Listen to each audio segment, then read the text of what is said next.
In 1994, construction workers digging a tunnel beneath downtown San Francisco struck something no one expected: a ship, not a small boat. The discovery made no sense. The ocean was 6 blocks away. How does a 90-foot clipper ship end up buried under a bank? January 24th, 1848. A carpenter named James Marshall finds gold flakes in the American River near Sacramento. Within months, the news reaches the East Coast. Within a year, it circles the globe. In 1849 alone, over 90,000 people flood into California. Most arrive by sea, a brutal 5-month voyage around Cape Horn, or a shorter but deadly crossing through Panama. But here's the problem. The moment a ship anchors in San Francisco Bay, its crew vanishes. Sailors abandon their posts mid-voyage, captains desert their own vessels, even the harbor pilots jump ship. By 1850, the bay has become a floating ghost town. Over 500 vessels crowd the water, rotting at anchor. Some still carry cargo no one bothers to unload. Others are stripped for lumber. But San Francisco is growing at a speed no American city has ever seen. The original shoreline. Yerba Buena Cove is too shallow, too small. The city needs land, and fast, so they do something audacious. Starting in 1849, the city begins selling off underwater lots. Buyers purchase plots that are literally beneath the bay.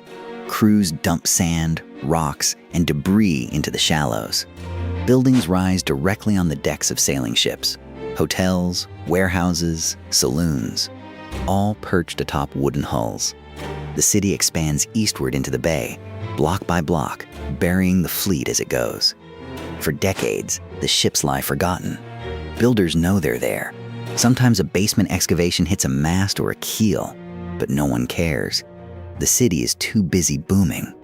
Then, in 1906, the earthquake hits.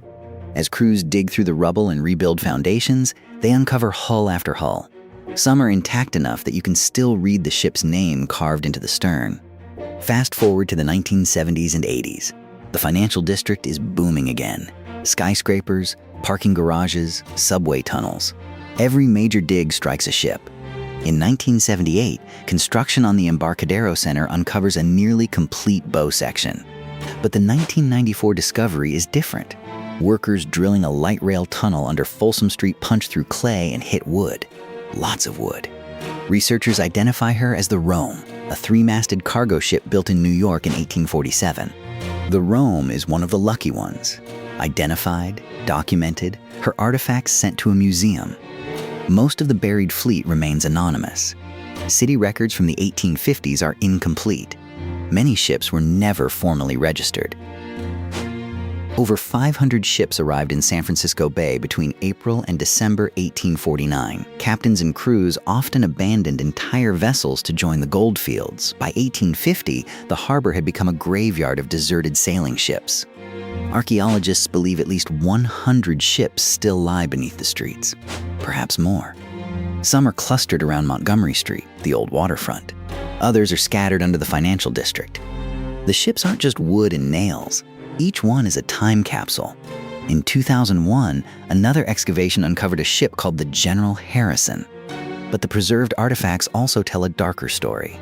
Some ships contain signs of fire, charred timbers, melted metal.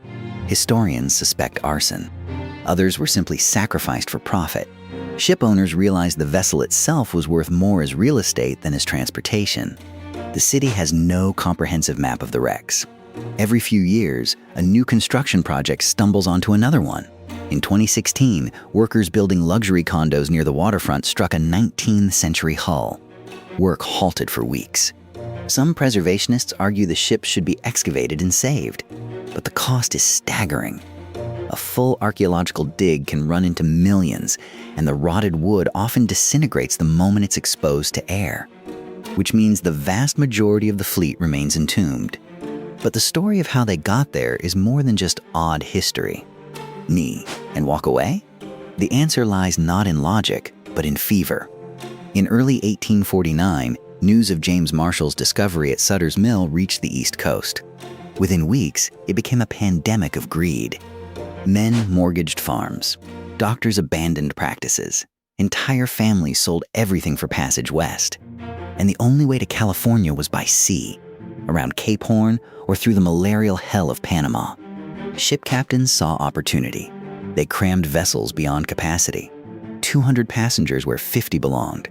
Fares soared to $300, 6 months' wages for a working man. Still, they couldn't keep up with demand. The voyage took 4 to 6 months. Men slept in airless holds. Scurvy and dysentery killed dozens per ship. Some vessels went down in storms off the Horn. Then San Francisco appeared through the fog, a shantytown of canvas and mud clinging to steep hills.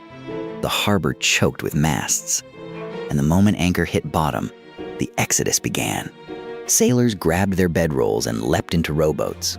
Captains screamed threats, offered bonuses, even drew pistols. It didn't matter. Men who'd spent half a year at sea deserted within hours, sometimes minutes, of landfall. One captain of the clipper ship Euphemia recorded in his log, July 10th, 1849, entire crew deserted. First mate, gone. Cook, gone. Cabin boy, gone. Merchants and captains tried everything. They beached ships deliberately and converted them into hotels, warehouses, even a prison. The ship Niantic became a store. The Apollo, a saloon. But most just rotted where they sat. At least 100 ships now lie beneath the financial district streets. The original 1849 shoreline was 6 blocks inland from today's waterfront. One ship lies directly under a Bank of America branch on Montgomery Street. San Francisco grew with terrifying speed.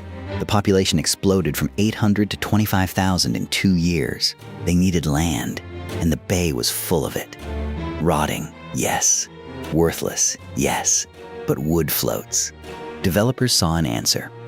They sank the abandoned hulks deliberately, piled debris and sand on top, and sold the new land at a premium. Entire city blocks rose on the graves of sailing ships. Montgomery Street, once the waterfront, became the new financial center, built on 20-foot pilings driven through ship timbers and mud. Battery Street, Market Street, the same. A city rising on a fleet of ghosts. For decades, San Francisco forgot. Buildings stacked on buildings. Pavement covered pavement.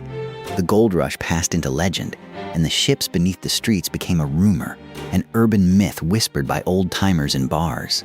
Until 1978. Construction crews excavating for a new office tower at Clay and Battery hit wood at 15 feet down. Old wood, curved wood, the skeletal ribs of a ship. It was the Niantic, the same vessel that had been converted into a store in 1849. Records showed it burned in the Great Fire of 1851, collapsed, and was simply buried where it fell. Archaeologists found cargo still aboard, bottles of champagne, barrels of nails, a ship's compass. Personal effects from passengers who'd abandoned her. They mapped the hull, salvaged what they could, then poured concrete and built over her again. Since then, more ships keep surfacing. In 2001, construction on a luxury condo at Folsom and Spear uncovered the bow of the ship Rome. In 2016, workers hit the hull of an unidentified brig beneath Brannan Street. Each discovery forces the same choice: halt construction for months, spend millions on archaeology, or pour concrete and bury it again. Most developers choose burial. The city's building codes now account for it. Researchers estimate that at least 100 ships remain entombed beneath the financial district. Some still hold cargo. Some, perhaps, still hold bones. Sailors too sick to flee, who died below decks and were forgotten. Every foundation dug in downtown San Francisco is a gamble. Every backhoe could strike oak planking, iron nails, a mast. The past here isn't past. It's 12 feet down, wrapped in plastic tarps and buried under Starbucks. The irony is brutal. These ships carried men halfway around the world in search of gold, and most found nothing. They died, broke in the hills or the slums. The real treasure wasn't in the rivers. It was in the infrastructure, the docks, the buildings, the streets, built on the bones of a merchant fleet. The men who got rich weren't miners. So the ships remain, locked in the dark beneath glass towers and subway tunnels, a drowned armada that never sailed home. Relics of the moment when ambition eclipsed sanity and men chose dirt over duty. And every so often, when a jackhammer cracks through asphalt and strikes something that shouldn't be there. Curved oak, black with age, smelling of salt and rot. The city remembers. The gold rush isn't history.